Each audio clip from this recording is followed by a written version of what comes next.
So show of hands, who's familiar with the phrase, an eye for an eye?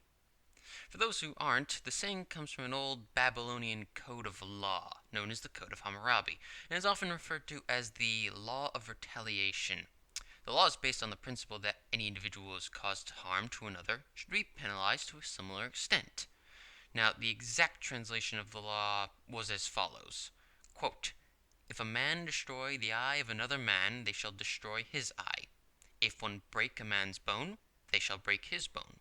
If one destroy the eye of a free man, or break the bone of a free man, he shall pay 1 gold mina. If one destroy the eye of a man's slave, or break the bone of a man's slave, he shall pay 1/2 his price. Most individuals who are familiar with this ancient law find it to be, well, a bit extreme. They disagree with the concept of an eye for an eye, thinking that such harsh penalties do not actually bring justice, and that such a broad system of punishment doesn't take into account extenuating circumstances related to the crime. That tends to be where another popular saying comes from. An eye for an eye makes the whole world go blind. But most people do not take into account the rest of the law. Let's look back at it, shall we? If a man destroy the eye of another man, they shall destroy his eye. If one break a man's bone, they shall break his bone. If one destroy the eye of a free man, or break the bone of a free man, he shall pay 1 gold mina.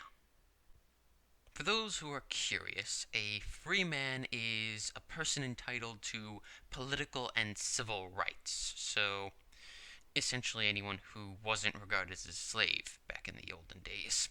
So if you took out someone's eye or broke one of their bones, you would pay a fine, or at least that could be the punishment that you may face.